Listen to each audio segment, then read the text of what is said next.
É Tudo Verdade 2021, 26º Festival Internacional de Documentários. Os melhores documentários do Brasil e do mundo em mostras competitivas e programas especiais. Gratuito e online para todo o país. De 8 a 18 de abril. Confira a programação em www.etudoverdade.com.br. Bem-vindos à terceira mesa da 18ª Conferência Internacional do Documentário, uma co-realização do É Tudo Verdade com o Itaú Cultural. Devido à pandemia da Covid-19, pelo segundo ano consecutivo, esse simpósio está sendo gravado e transmitido online. O tema deste ano é o centenário de nascimento do crítico, escritor e cineasta francês Chris Marker. É um privilégio receber a professora Carolina Amaral de Aguiar para nos falar nessa manhã sobre as relações entre o cinema latino-americano e Chris Marker. Carolina é professora da Universidade Estadual de Londrina e doutora em História pela USP. Em 2017, a editora Alameda publicou seu livro O Cinema Latino-Americano, de Chris Marker. Ela intitulou sua palestra Chris Marker e América Latina, Trânsitos Estéticos e Políticos. Agradeço mais uma vez a Carolina o privilégio dessa palestra. Desejo a ela uma boa fala, a vocês uma boa palestra e uma excelente conferência. Bom, olá a todos. Em primeiro lugar, queria agradecer muito ao convite da Mirla Bach e de toda a organização do É Tudo Verdade. Para mim é um verdadeiro prazer participar como conferencista desse festival, que é um festival muito querido, que, enfim, eu acompanho já há alguns anos, né, e mais ainda participar desse festival falando sobre o Chris Marker, que é um cineasta que eu pesquiso desde o começo do doutorado, em 2008, então já são alguns anos aí de pesquisa, e que eu trabalhei, enfim, nessa versão adaptada da minha tese, que é o livro O Chris Marker, o Cinema Latino-Americano do Chris Marker, publicado pela editora Alameda em 2015. Eu tive também um enorme prazer em conseguir trocar alguns e-mails com o Marker um pouco antes da morte dele, em 2011, quando eu ainda estava finalizando o doutorado. Ele me mandou uma entrevista, que é algo bastante raro de acontecer, né, porque o Marker é sobretudo conhecido por ser um cineasta bastante hermético, muito inacessível, que deu poucas entrevistas e poucas declarações sobre si. Então, assim, essa entrevista serviu também bastante para minha pesquisa, né, e retomar o Marker na ocasião do seu centenário, né, um verdadeiro prazer mesmo e um gosto estar aqui com a equipe do É Tudo Verdade e com o público que vai escutar essa conferência. O foco da minha conferência, né, eu denominei a minha conferência como Chris Marker e América Latina, Trânsitos Estéticos e Políticos. Eu vou compartilhar com vocês um PowerPoint que eu preparei com algumas imagens que eu acho que vão ajudar também na apresentação. Deixa eu só... Bom, então, o foco da minha conferência de hoje vai ser pensar as relações do Chris Marker com a América Latina. Eu denominei essa conferência de Trânsitos Estéticos e Políticos, né, porque a ideia é justamente pensar nos intercâmbios pessoais e institucionais do Marker com a América Latina, mas também em algumas contribuições estéticas que o Marker vai dar para o cinema latino-americano e vice-versa, né. Nesse sentido, eu queria começar falando um pouco sobre essa figura do Marker como um cineasta viajante, que é algo que vai aparecer em vários dos textos e das pesquisas sobre o Marker, né, e que vem da trajetória de alguém que tem no deslocamento geográfico, né, no interesse por essa alteridade, uma das marcas principais da sua obra, né. O Marker, ele começa, no começo da sua carreira, ele vai ser editor de um guia de viagem chamado Petite Planète, que é um guia que vai ter um grande êxito na França, né, e que vai seguir, inclusive, sendo publicado depois da Marker sai, ele fica como editor do guia entre 54 e 58, ele chega a editar 18 edições desse guia, e é um guia que vai ter uma série de características que depois a gente já vai perceber também na filmografia do Marker, né, então essa vontade de conhecer essas outras culturas, mas ao mesmo tempo uma reafirmação do lugar de fala, né, no sentido de que o Marquer ele sempre vai se colocar como um estrangeiro. É um guia que, do ponto de vista editorial, ele tenta articular texto e imagem, né, e que o Marquer vai chamar para participar dessa coleção uma série de fotógrafos e também cineastas, escritores que vão trabalhar nessas imagens e nesses textos que funcionam, enfim, de uma maneira bastante complementar. A capa desses guias também é muito significativo, né, dessa associação que o Marquer vai fazer depois também em vários dos filmes dele, da figura da mulher e, sobretudo, dessa fotogenia feminina com as culturas que ele procura trabalhar nos seus filmes. Aí, nesse guia do Japão, que o Marquer editou, por exemplo, a gente tem uma personagem do filme dele, que é a Kumiko, né, que vai ser a personagem do Mistério de Kumiko, do primeiro filme que o Marquer vai fazer no Japão.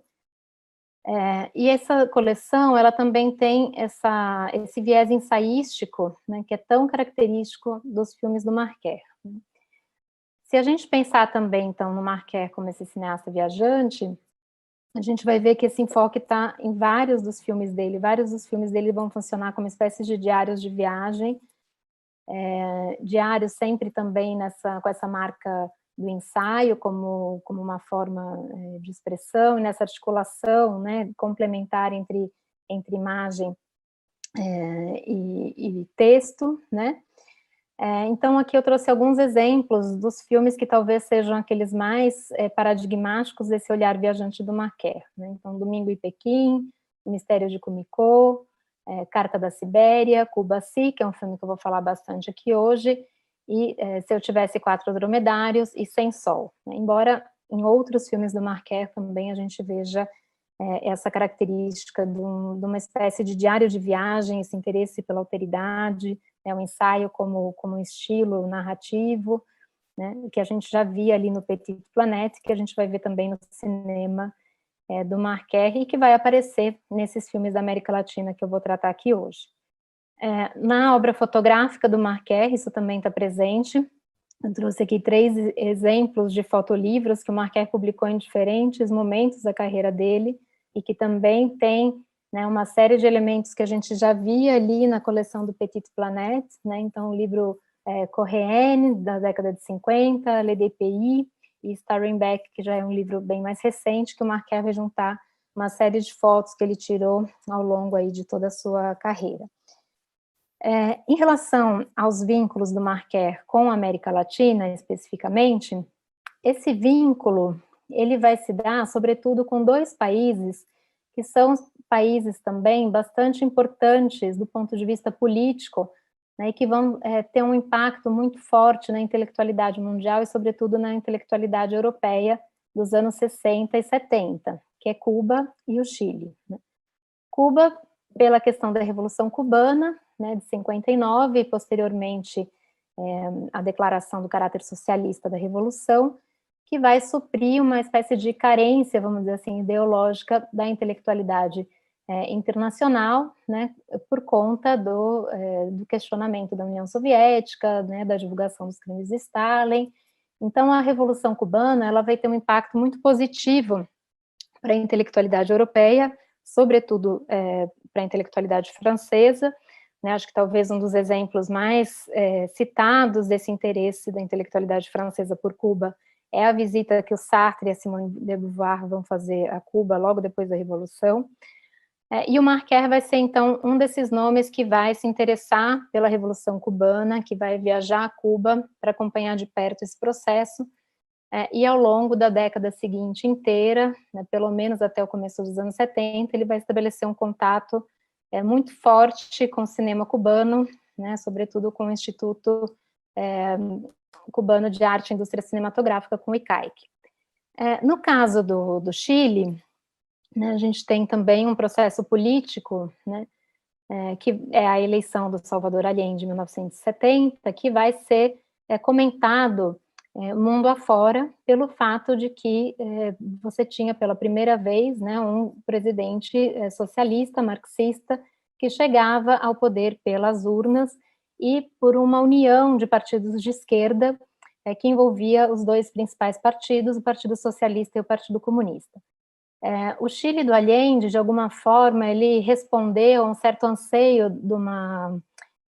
vamos dizer assim, de um meio político europeu, né, em alguns países especificamente, isso foi mais forte do que em outros, como é o caso da França, da Itália e da Espanha. Nesses países, a esquerda também buscava, né, uma grande aliança para chegar ao poder pelo viés das urnas, né, copiando, vamos dizer assim, ou se inspirando na via chilena ao socialismo, né. Na França, até a gente vê, né, no filme A Culpa é do Fidel, da filha do Costa Gavras, ela brinca um pouco com esse interesse que a França teve pelo Chile do Allende, né, que foi extremamente forte. O Mitterrand chegou a ser chamado na imprensa francesa do Allende francês, né? E todo esse interesse, ele vai também ser abalado, mas ao mesmo tempo reforçado por um golpe de Estado extremamente violento, né, cinematográfico, no sentido de que o bombardeio do Palácio de la Moneda vai gerar imagens que vão circular o mundo inteiro, né, o suicídio do presidente. Então, a tragédia chilena, ela vai ser também uma tragédia mundial, né? Aliado a isso, a gente tem a questão do exílio e as redes transnacionais de solidariedade, e o Chris Marker, como a gente vai ver, ele vai também, né, responder a esse imaginário em relação ao Chile, né, no sentido de se interessar pelo Chile do Allende e também participar dessas redes de solidariedade aos exilados chilenos, que vai acontecer depois do golpe do 11 de setembro de 73. Então, nesse sentido, embora eu vou aqui falar um pouco, né, como não se restringe a esses dois países a aproximação do Marquer com a América Latina, a gente vai ter uma maior presença de Cuba e Chile na filmografia do Marquer em relação a outros países do continente.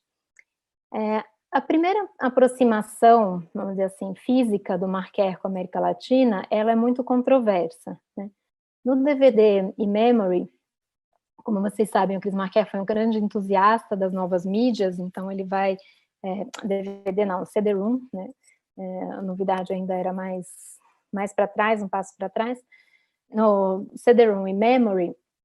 o Marquer cria certos percursos de memória, né, no qual ele vai colocar alguns aspectos da sua biografia. Mas, como tudo do Marquer, são aspectos que a gente não sabe muito bem se eles foram criados a posteriori, né, se são criações ou se são, de fato, referências biográficas, né? A gente não tem como ter certeza. Mas nessas aproximações biográficas que ele cria ou recria no In-Memory, ele vai citar que ele havia tido uma adolescência cubana, né, que ele teria estudado no Collège de La Salle, que era um colégio francês em Havana, no qual, em teoria, um tio do Marquer, o tio Anton, daria aula, e o Marquer teria, então, sido mandado pela família para estudar nesse colégio francês em Cuba, né? Como eu disse, é um dado biográfico que a gente, como tudo do Marquer, a gente não sabe muito bem o que é que tem de, vamos dizer, né, verdade, o que é que tem de invenção, mas seria, vamos dizer, um primeiro momento latino-americano que a gente poderia identificar no Marquer, construído ou não a posteriori, né? Mas se a gente pega a biografia do Marquer e a filmografia do Marquer, a primeira aproximação com a América Latina vai ser a visita que o Marquer vai fazer a Cuba, depois da Revolução Cubana. O Marquer chega a Cuba em dezembro de 1960, ele vai ficar até janeiro de 1961, e nessa ocasião ele vai trabalhar com cineastas cubanos, né, visitar o ICAIC, e vai fazer um filme que é o documentário Cuba-Si, que basicamente é um filme de celebração da Revolução Cubana, um filme bastante poético, que vai fazer uma espécie de uma ode à cultura cubana, um filme bastante celebrativo e com muitas referências à luta armada, né? A luta armada aparece no filme quase como uma característica, enfim, cultural, né, desse povo, e bastante romantizada, idealizada, né? Então é um filme muito poético. Mas o que é interessante aqui para a gente pensar, além de uma análise, enfim, ou desses breves comentários sobre o filme, o que representou essa visita do Marquer a Cuba em dezembro de 1960. Né? O ICAI, que é o Instituto Cubano de Arte e Indústrias Cinematográficas, vai ser a primeira de várias instituições que a Revolução Cubana vai criar a partir de 59, para fundar, né, uma nova cultura compatível a um governo revolucionário. Né? E o ICAI que funciona em seu princípio, convidando uma série de nomes importantes, sobretudo do cinema da esquerda, né, para visitar a ilha, e essas visitas, elas funcionavam também como escola para os jovens cineastas cubanos. Então, no caso do Chris Marquer, quando ele filma o Cubací, que é um filme filmado com uma câmera 16mm, ele vai ter a ajuda de uma série de jovens cubanos que depois vão se tornar nomes bastante importantes do ICAIC, né, como Pastor Espinosa, Jorge Fraga, Juan Vilar, Eduardo Manet, entre outros que participaram do Cubací. Né. Aí eu também trouxe, além de uma imagem, essa imagem está com uma resolução ruim, né, mas é uma imagem que eu consegui pegar no INA, né, o Instituto Nacional do Audiovisual Francês, ele agora abriga todos os noticieiros ICAIC latino-americanos, né, que eram cinejornais produzidos pelo ICAIC, que são considerados patrimônio mundial, e num desses cinejornais, que fazia referência ao aniversário de criação do ICAIC, há uma breve, né, cena que vai passar essa foto, onde a gente vê aqui do lado o Chris Marquer na sua visita a Cuba. Essas outras imagens que eu trouxe são algumas páginas de uma das reportagens, né, vão sair várias reportagens na imprensa cubana, na ocasião da visita do Marquer, e essa é uma reportagem que vai ser um artigo que vai ser escrito pelo próprio Eduardo Manet, que trabalhou com o Marquer, para a revista Cine Cubano. E que é muito interessante porque nesse texto, 3 semanas de trabalho junto a Chris Marquer, o Manet, ele vai um pouco tentar tirar uma espécie de um legado dessa visita do Marquer, né? Então ele tenta quase que passar para os leitores, né, o que a gente deve fazer, como o Marquer se comporta, né, como ele carrega a câmera no meio da multidão, o que ele filma, o que ele não filma. Então, acho que ela é bem paradigmática dessa ideia de que a visita do Marquer, ela foi muito importante também para essa consolidação do Instituto Cubano de Arte Cinematográfica e para essa articulação, vamos dizer assim, né, de um novo cinema cubano que vai se dar no contexto pós-revolução. O Marquer vai fazer também um segundo filme sobre Cuba, que é um filme de 1970, que é um filme bem mais problemático, vamos dizer assim. Né? É o filme A Batalha dos 10 Milhões. Talvez seja também um dos filmes mais inacessíveis do Marquer. Então, quando eu fiz o meu doutorado, por exemplo, eu só consegui assistir esse filme em uma cópia VHS de péssima qualidade que estava na Cinemateca Francesa. Até agora, até onde eu sei, esse filme não saiu em DVD. Eu sei que ele foi exibido, por exemplo, em algumas retrospectivas, como a retrospectiva que o Pompidou fez, né, depois da morte do Marquer, o Planeta Marquer, mas ele é um filme ainda bastante inacessível, né? E é um filme também muito pouco poético, vamos dizer assim. Então, toda essa poesia, todo esse lirismo que a gente via no Cubací, ela está ausente, né, nesse filme de 1970, tá? Esse filme ele vai fazer, o Marquer, com um material audiovisual que basicamente são extratos ou partes, né, dos noticieiros ICAIC latino-americano que os cubanos enviam para ele. Então, durante todos os anos, toda a década de 60, né, o intercâmbio do Marquer com o ICAIC ele vai seguir bastante ativo. Eu encontrei, quando eu fiz uma pesquisa em Cuba, uma anotação num documento de que o Marquer teria estado em Cuba em 1968, né, mas é algo que eu não afirmaria, né, porque foi, vamos dizer, uma anotação numa fonte primária, mas não há muito outro tipo de registro, mesmo na imprensa cubana, né, o que eu tenho encontrado, que ateste que o Marquer tenha voltado a Cuba. Mas sim, a gente sabe que durante todos os anos 60, o intercâmbio do Marquer foi muito forte com os cubanos, o intercâmbio não só, vamos dizer assim, as cartas que ele vai trocar, por exemplo, com Alfredo Guevara, o diretor do ICAIC, mas também o ICAIC mandava material audiovisual para o Marquer. Parte desse material audiovisual ele vai usar em alguns filmes que ele faz posteriormente, né? No caso da Batalha dos 10 Milhões, então, esse filme de 1970,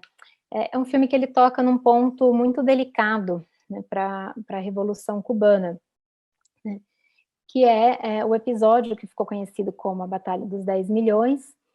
que foi uma meta de produção de açúcar que o Fidel Castro se colocou em 69 e que mobilizou praticamente todos os trabalhadores cubanos. Aqui nessa reportagem aqui do L'Express, de um jornal francês, a gente vê o próprio Fidel Castro, aparece no filme, cortando, né, a cana, toda a ilha, então, vai se mobilizar para produzir essas 10 toneladas de açúcar. Essa meta não é alcançada, e o que interessa mais aqui para a gente é que esse episódio ele vai ser um dos episódios que vai caracterizar uma aproximação cada vez maior de Cuba com a União Soviética.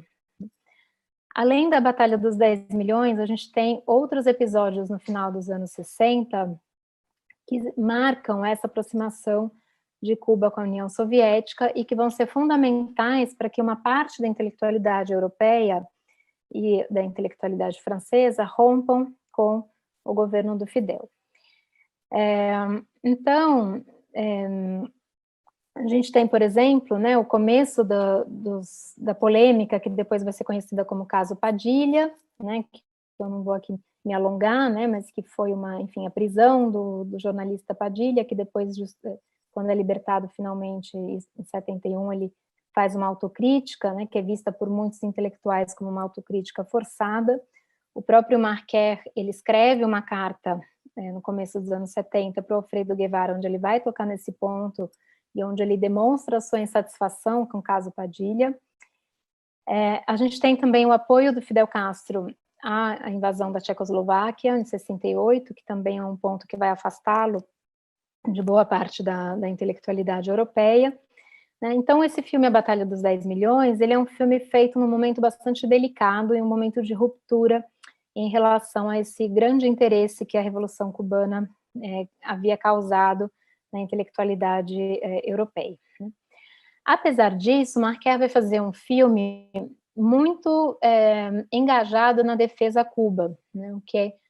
torna esse filme até um pouco estranho quando a gente analisa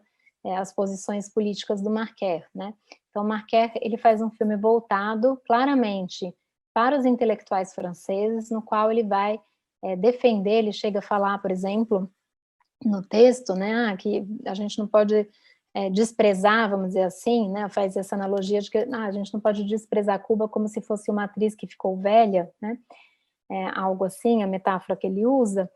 Então, o Marquer, ele estranhamente ainda faz um filme bastante engajado na defesa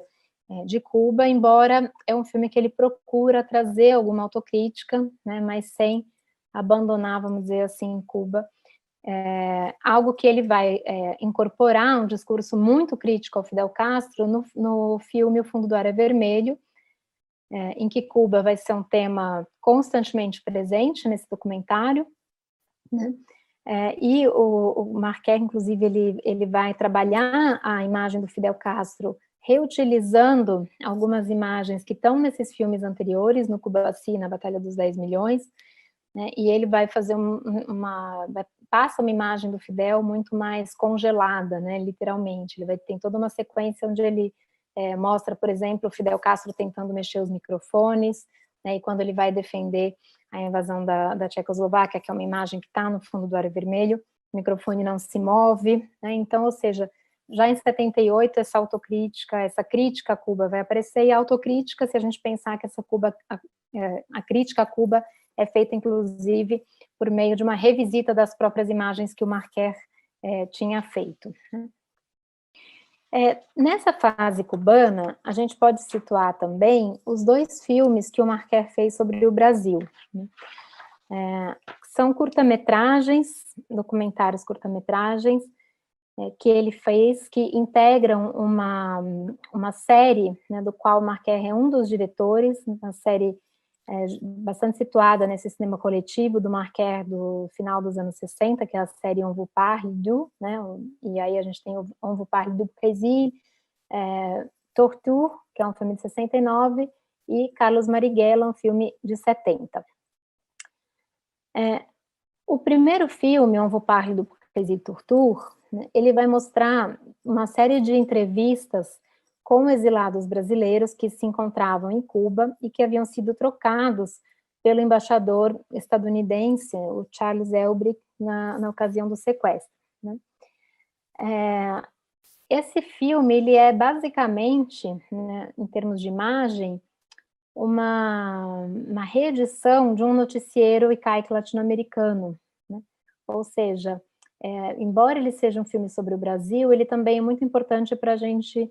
conhecer essas relações do Marquer com Cuba, né? Porque ele vai ser montado com imagens que o icaique, que Cuba havia mandado para o Marquer, como forma de denunciar a ditadura brasileira na Europa, né? Então a gente vê aí uma triangulação Brasil, Cuba, Europa. Essa triangulação, a gente pode ver, por exemplo, né, nessas imagens, que eu coloquei aqui um frame,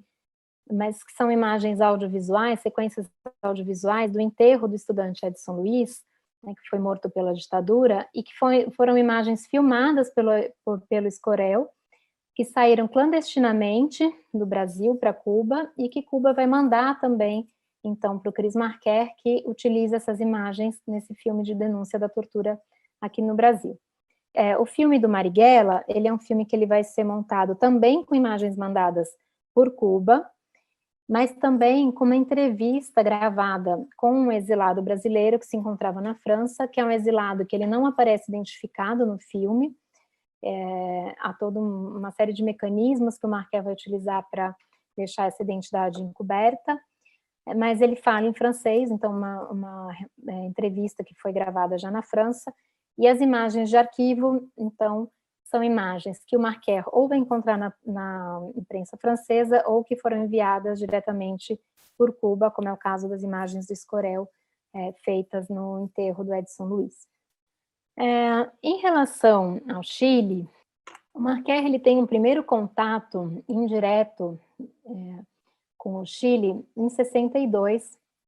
quando ele vai escrever o comentário do filme que o Joris Ivens fez no Chile, que é o filme A Valparaíso. O Joris Ivens ele tem uma trajetória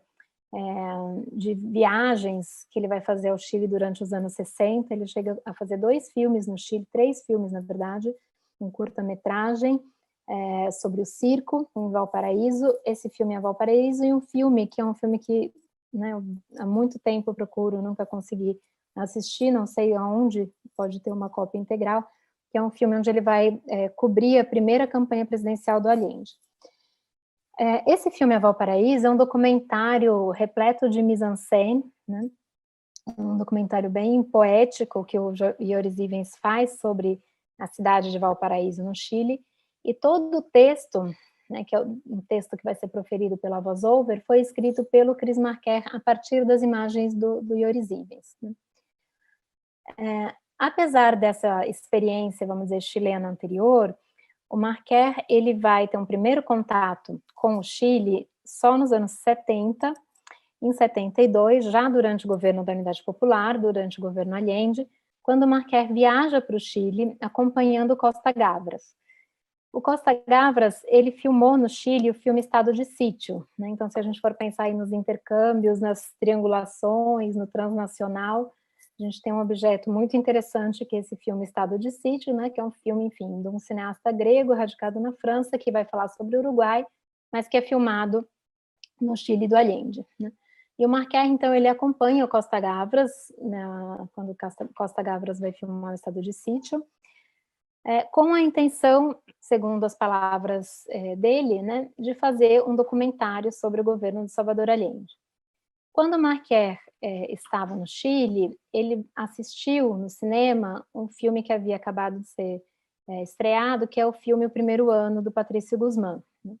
Patrício Guzmán, ao longo do governo de Salvador Allende, ele tinha um projeto de fazer um documentário por ano. Então, ele vai fazer o primeiro ano, depois ele faz um segundo filme, que é um filme também desaparecido, né, vamos dizer assim. A gente não sabe, como pesquisadores, se há uma versão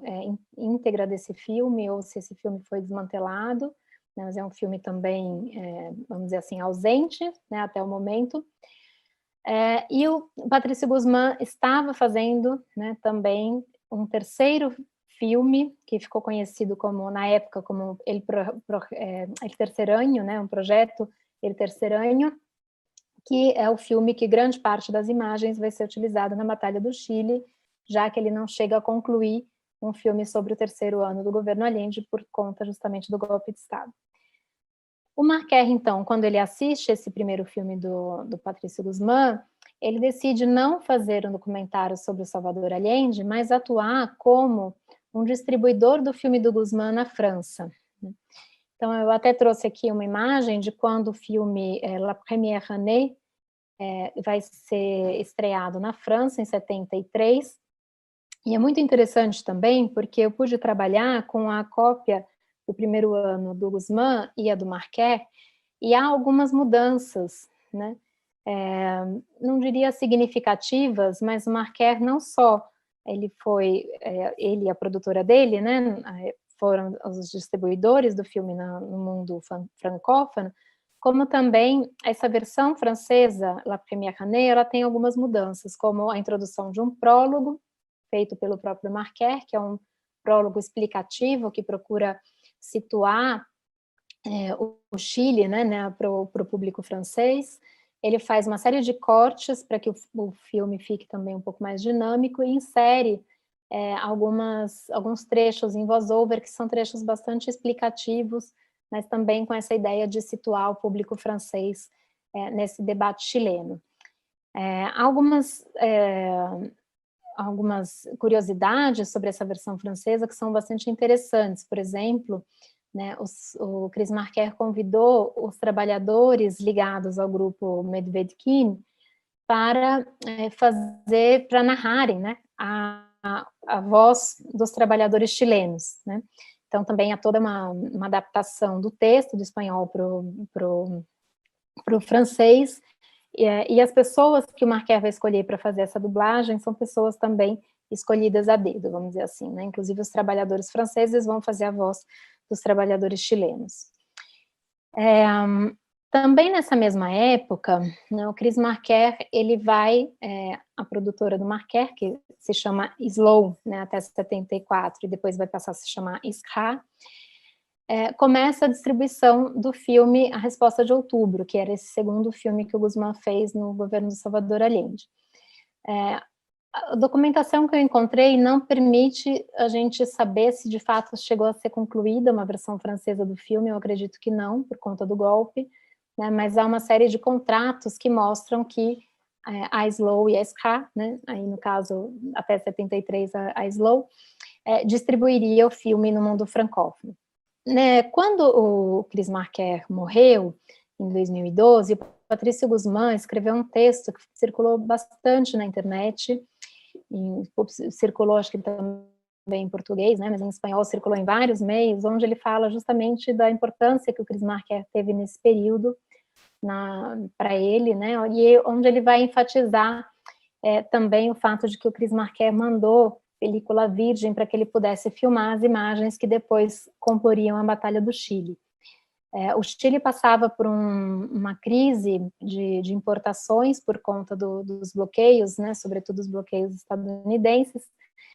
e esses bloqueios vão fazer com que os cineastas chilenos, durante a Unidade Popular, tivessem muito pouco acesso à película. E o Marquer, ele vai conseguir também, pelos seus contatos, que fosse enviada película virgem ao Chile via Estados Unidos, né? E quando, então, há o golpe de Estado, né, o Patricio Guzmán, ele vai ser preso no Estádio Nacional, e quando ele sai para o exílio, ele vai primeiramente para a França, e ele é recebido justamente pelo Chris Marquer, né? Ele fala isso nesse depoimento, que é um depoimento bastante fácil de achar, caso alguém tenha interesse, né? O que não era muito fácil de achar, e que eu consegui a partir de uma documentação que eu consultei na França, na própria SCRA, é o fato de que, no plano original, o filme A Batalha do Chile, ele seria feito praticamente na sua integralidade na França. Embora Cuba tivesse também, vamos dizer assim, haveria uma etapa cubana, o plano inicial do Patrice Guzmán era que esse filme fosse produzido pela produtora do Chris Marker, uma série de contratos, de planos de realização, né, que estão arquivados até hoje lá na SCA. Isso acaba sendo um plano frustrado, né, porque a produtora busca patrocínio de televisões europeias e esse patrocínio não chega, e o Patrice Guzmán, em um momento, resolve, então, terminar esse filme, na verdade, fazer o filme, montar o filme no ICAIC, em Cuba, né, que é justamente onde esse filme vai ser montado. As 3 partes do Batalha do Chile, da trilogia, são feitas em Cuba. Apesar disso, a gente vê, por exemplo, nesse folder, né, bem amassadinho aqui embaixo, que a SCA continuou sendo a distribuidora, né, da Batalha do Chile no mundo francófono, né, e o próprio Patrice Guzmán, já na época de lançamento da Batalha do Chile, faz uma série de agradecimentos ao Chris Marker e sempre relembra da importância do Chris Marker para a realização desse filme. Ainda sobre o Chile, o Chris Marker vai tratar do Chile em outros filmes, né? Um deles é um curta que vai sair ainda em 73, logo depois do golpe, chamado On vous parle do Chili, que nada mais é do que uma espécie de versão resumida de um outro filme do Miguel Litín, chamado Companheiro Presidente, que é um filme que o Litín fez em 71, quando ele era diretor da Chile Filmes. Ele gravou uma entrevista a pedido do próprio Salvador Allende, entre o Salvador Allende e o Régis Debray, um jornalista francês, que havia se tornado mundialmente conhecido, né, porque o Régis Debray foi acompanhar o Che Guevara na guerrilha na Bolívia. O Che é morto, o Régis Debray é preso, e o movimento pela soltura do Régis Debray envolveu uma grande campanha internacional, né, que eu já vou voltar um pouquinho a ela, e quando finalmente, então, em 70, no final de 70, o Régis Debray é solto, ele vai para o Chile, né, para o Chile da Unidade Popular, e ele grava essa entrevista com o Allende. Como o Marquer era relativamente próximo do Régis Debray, na verdade, bastante próximo ao Régis Debray, quando há o golpe de Estado, ele consegue, né, que o Régis Debray envie para ele, passe para ele uma cópia desse filme Companheiro Presidente, né, dirigido pelo Litín, e faz um curta, que ele vai enfatizar, sobretudo, as palavras do Allende, o pensamento do Allende, etc., que é um curta que chega, inclusive, a circular em alguns festivais de cinema importantes, né, justamente porque o interesse pelo Chile estava muito em alta, né, por conta do golpe. O Marquer também ele vai ser o idealizador do projeto da Espiral, que é um filme que eu vou falar pouco, até porque imagino que o Silvio Tendler vai falar bastante sobre esse filme, porque o Silvio Tendler foi um dos que participaram, né, da Espiral. É um filme coletivo, que leva como assinatura na direção o nome do Armand Matelar, da Jacqueline Mepiel e da Valérie Meillot, que são 2 montadoras que trabalhavam com Marquer já há bastante tempo, mas a iniciativa de realização desse filme, ela vem do Marquer. O Marquer conhecia o Matelar vai voltar para a França depois do golpe do Chile. O Matelar havia morado no Chile durante praticamente todos os anos 60, e é um filme que, na verdade, o Matelar ele vai desenvolver uma tese, né, para explicar o golpe, né, que para ele havia sido a direita chilena, aliada aos Estados Unidos, havia utilizado uma técnica leninista de criação de uma grande frente para derrubar o governo da Unidade Popular, né. E é um filme de arquivo, então há uma grande pesquisa de arquivo que vai ser feita pelas 2 montadoras, vai utilizar extratos de filmes militantes, mas também de televisões, inclusive de televisões estadunidenses, né, contrárias ao governo do Allende. Mas o filme mais interessante, aí na minha opinião, ao menos sobre o Chile, do Marquer, é o filme A Embaixada, que paradoxalmente também vai ser um dos poucos filmes do Marquer que não são documentário, né, ou de ficção abertamente. Essas definições entre documentário e ficção, elas são também bastante porosas na obra do Marquet, né? Mas há 3 filmes que são mais abertamente de ficção, vamos dizer assim, que é A Embaixada, La Jetée, né, o filme dele mais conhecido, e o Level 5. No caso da Embaixada, é um filme que o Marquet fez para participar de um festival de Super 8, e ele faz um filme, então, em Super 8, e o filme ele se apresenta como se fosse um filme encontrado numa embaixada que havia filmado um dia a dia de asilados políticos refugiados nessa embaixada. O filme ele é narrado em primeira pessoa, né? Então o narrador, a gente escuta a voz dele, há uma voz-over, né? É importante dizer isso para analisar esse filme. É um filme que ele não traz som direto, então a gente tem uma câmera que vai filmando esse dia a dia, e depois a gente tem uma espécie de diário que é feito pelo próprio produtor das imagens, né? Então o narrador, ele é também a câmera subjetiva, vamos dizer assim. E o que é interessante no filme Embaixada é que em nenhum momento o Chris Marker diz que esse filme está sendo filmado no Chile ou que esse filme foi feito no Chile. Porém, há uma série de indícios que levam o espectador a pensar que esse filme foi filmado numa embaixada estrangeira em Santiago depois do golpe de Estado. O indício mais evidente, obviamente, é o contexto, né? Porque esse filme é um filme de 74, feito logo depois do golpe militar, e que traz, vamos dizer assim, como enredo, né, o que de fato estava acontecendo no Chile com os asilados e com aqueles perseguidos pela ditadura do Pinochet. Porém, né, eu tive a chance de conversar por e-mail, né, com o Chris Marker sobre esse filme, e o que ele me disse é que a ideia dele era fazer um filme experimental usando o princípio do efeito do Kuleshov. Então, o que ele fez foi basicamente convidar vários amigos, né, várias pessoas, vários dos personagens do filme, inclusive, são pessoas bem conhecidas do meio cinematográfico, do meio político francês da época. Entre esses convidados do Marquet estão também alguns exilados chilenos, e ele vai propor situações um pouco aleatórias, né? Então, a gente vê, por exemplo, um dos personagens passando aspirador, outros jogando, outros comendo, há uma briga, né? E essas situações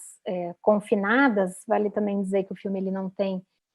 ele é praticamente um filme de apartamento, né? Feito no interior, tem pouquíssimas tomadas externas, exteriores, né, e aquelas tomadas exteriores são feitas pela janela, pela porta, né, mas nunca a câmera vai sair do apartamento.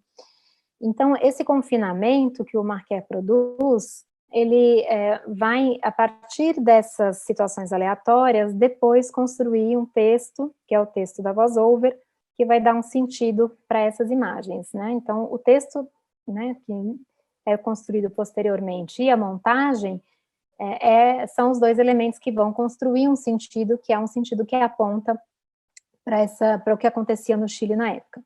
Apesar disso, né, o filme ele termina com a única cena onde a gente tem, de fato, uma identificação de lugar, que é uma tomada da janela do apartamento, onde a gente vê a Torre Eiffel. Então, o filme ele é muito interessante, porque nessa última cena, o espectador tem uma evidência de que aquele filme é uma ficção, né, que é um filme que ele foi filmado na França e não no Chile. Por outro lado, né, é um filme que ele, talvez de um modo mais evidente que os outros, né, ele vai buscar uma aproximação do Chile com a França, né, ele vai um pouco propor que os erros, vamos dizer assim, da esquerda chilena, esse acontecimento traumático do Chile, seja visto desde a França, né, que sirva também como uma espécie de alerta para a esquerda francesa. Então, é um filme que ele vai colocar esses 2 países, né, vai utilizar o tema do golpe do Chile como forma de pensar o seu próprio contexto, né, vamos dizer assim. O Chile também é um país muito importante no filme O Fundo do Ar é Vermelho, né, o Fundo do Ar é Vermelho é dividido em 4 blocos, sendo o último bloco do Chile ao que de fato. que é o bloco que vai apontar mais diretamente para uma reflexão sobre o surgimento da nova esquerda europeia, né? Então, uma série de reflexões ali no filme que apontam para a gente pensar a importância que o Chile vai ter para esse projeto de uma nova esquerda nos anos 70. E como eu disse, né, apesar de Cuba e o Chile serem os dois países que estão mais presentes nesses intercâmbios do Marquet, na obra do Marquet, né, a gente tem outras referências a filmes, enfim, a países latino-americanos que vão aparecer esporadicamente na obra do Marquet. Então, no caso do Fundo do Ar Vermelho, né, é um filme que ele vai pensar o fim da guerrilha e o surgimento dessa nova esquerda, e a gente vai ver algumas partes que vão pensar, por exemplo, a Venezuela, a Colômbia, o México, a Bolívia, o Brasil, né? Então, o Marquet, ele tem um interesse pela América Latina muito grande, que não vai se restringir a esses dois países que eu apresentei aqui, mas claramente esses dois países são os países que têm um peso na filmografia do Marquet diferente. No Fundo do Ar Vermelho, o Marquet usa também algumas imagens que ele filmou na Bolívia, que é uma viagem, enfim, em 67, quando o Régis Debray, o jornalista francês, é preso na Bolívia, o Marquet viaja para a Bolívia com o François Maspero, que era um principal editor, né, dono da edição Maspero, principal editora de esquerda da França. Depois da morte do Marquet, em 2012, o François Maspero publicou também na internet um texto onde ele narra essa visita que eles fizeram à Bolívia em 67, falando, inclusive, um pouco os perrengues que eles passaram, porque viajaram no avião com os militares estadunidenses que estavam indo para a Bolívia por conta do assassinato do Che Guevara. Eles dividiram hotel também com esses militares, então esse também é um texto que vale muito a pena quem se interessa pelo Marquet buscar, né, que é esse relato do François Maspero, sobre essa aventura do Marquet na Bolívia. Mas essas imagens que ele vai filmar com uma câmera portátil na Bolívia, ele acaba não usando até o Fundo do Ar Vermelho, né? Elas não constituem um filme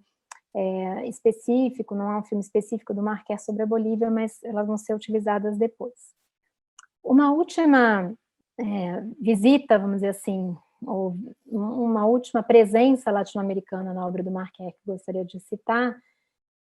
é um projeto, né, de um filme não realizado. O Chris Marquer vai publicar 2 livros chamados Commentaires nos anos 60, um é o Commentaire que sai em 61 e o outro sai em 67, onde ele coloca espécies de roteiros, né, não seriam exatamente roteiros, porque ele vai articular texto com imagens, né, mas que são uma espécie de projetos de filmes que ele cria, e que você olhando a diagramação, né, a maneira como ele articula texto e imagem, lembra muito aquele projeto do Petit Planète, que eu falei no começo, e alguns desses filmes eles foram realizados, outros não. Então a gente tem, por exemplo, o Cuba-Si, né, ele vai ser publicado nesse formato também do Commentaire em 61. Nesses livros do Commentaire, o Marquer tem um projeto de filme não realizado, que é o Soy México, né, que é um projeto de 65, e que tem algumas imagens de arquivo procuradas, enfim, pelo Marquer, tem muitas gravuras, algumas reproduções iconográficas, e também algumas fotos tiradas pelo próprio Marquer. A Catherine Lupton, que é uma pesquisadora, uma das principais pesquisadoras da obra do Marquer, ela cita que em 53 o Marquer teria ido para o México acompanhar uma delegação da Unesco. Então a gente tem algumas das fotos que aparecem nesse projeto que foram tiradas pelo próprio Marquer. E é um projeto, enfim, que eu não vou aqui me estender, né, já estou falando bastante, mas que vai trabalhar muito com o clichê do mexicano, o clichê da revolução, né, tentando fazer, vamos dizer assim, uma visão de uma macro-história, né, pensar desde a colonização até a Revolução, e também tematiza bastante a relação do México com os Estados Unidos, né,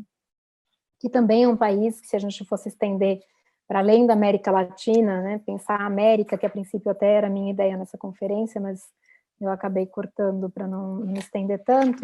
né, os Estados Unidos também é um país muito presente na filmografia do Marquer. Para terminar,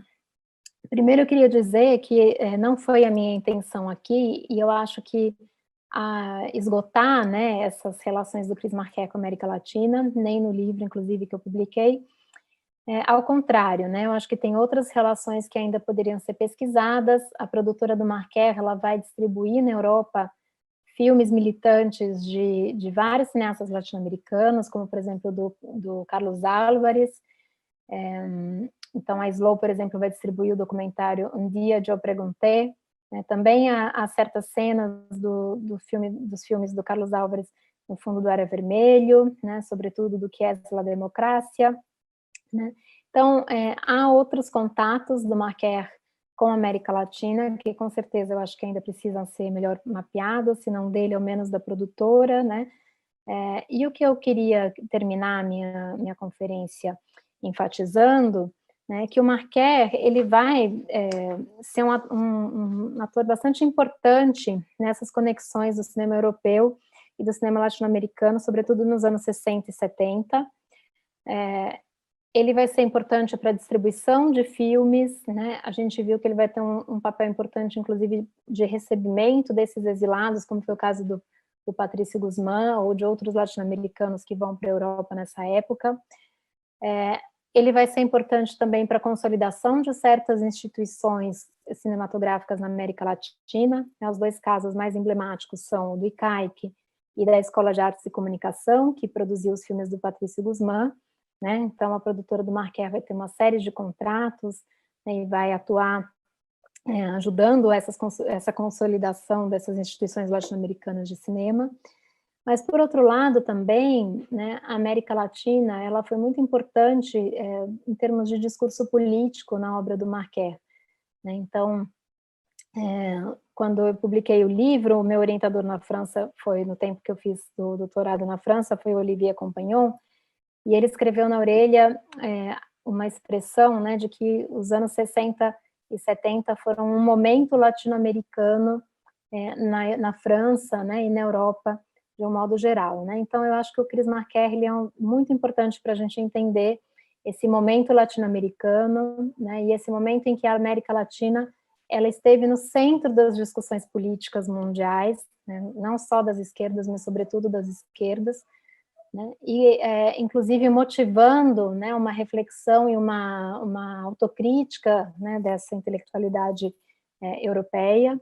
né, e o Marker ele vai ser um ator bastante importante nesse contexto, e eu acho que entender essa aproximação do Marker com a América Latina também, por esse viés político, né, é bastante interessante, e acho que ajuda a compreender essa filmografia dele,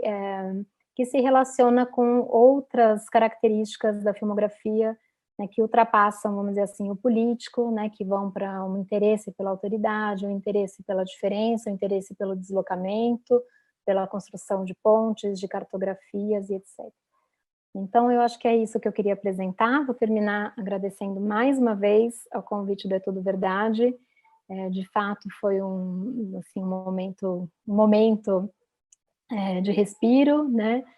nessa pandemia, estar aqui nesse festival tão agradável, e agradeço mais uma vez, então, ao convite do LABAC e de toda a organização do festival, e ao público que vai assistir das suas casas a essa conferência. Obrigada.